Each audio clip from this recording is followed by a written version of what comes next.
8 months ago, I read a white paper that Terry Fitzpatrick wrote in my spare time, I guess. But in it, it talked about how Pennsylvania needed an infrastructure strategy.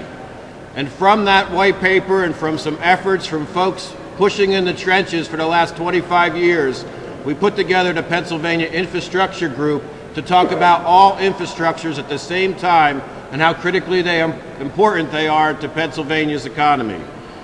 And to talk about energy and the foundations here, I'd like to bring up Terry Fitzpatrick from the Electric Power Generation Association. Terry.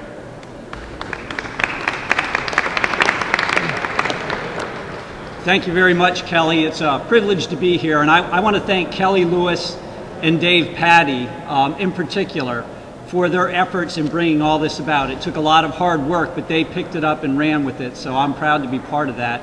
And I want to thank all of my colleagues that are joining me here today.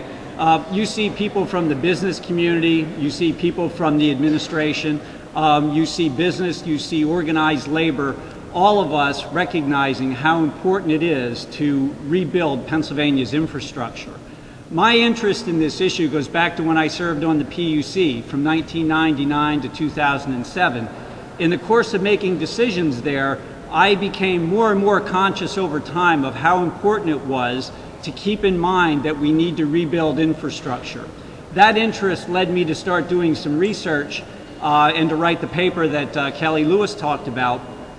One of the things I discovered in writing that paper was that the American Society of Civil Engineers has been paying attention to this for quite a while, and they issue a report card on infrastructure. And I was sad to see that the United States was given a grade of D for their policies on infrastructure, and the Commonwealth of Pennsylvania was also given a D. And I think one of the comments they made that was, with inadequate funding, the Keystone State is crumbling. For all of us who are part of Pennsylvania, that's a call to action, because a D clearly is not good enough. So the question is, what should we do? Well, that's what where the infrastructure agenda that this group has put together comes in. And I want to focus particularly on energy and on electricity here, and Mike Love will talk a little bit about natural gas. Well, when it comes to electricity infrastructure, this infrastructure is privately owned. We're talking about transmission lines, we're talking about generating plants, and we're talking about the local distribution system. The biggest thing we need to do to rebuild this infrastructure is to create some stability so that private investors will be willing to put their money up to build the things that we need going into the future.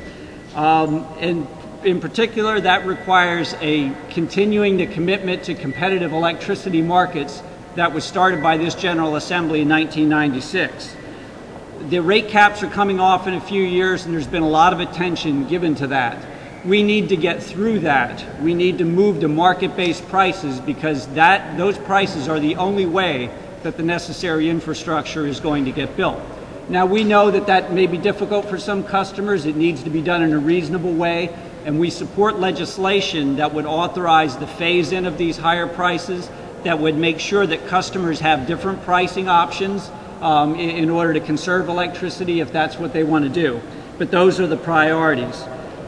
We also support the distribution system improvement charge for electric and gas utilities, and Mike Love will talk about that. And finally, the infrastructure improvement tax that Kelly and some other folks have come up with.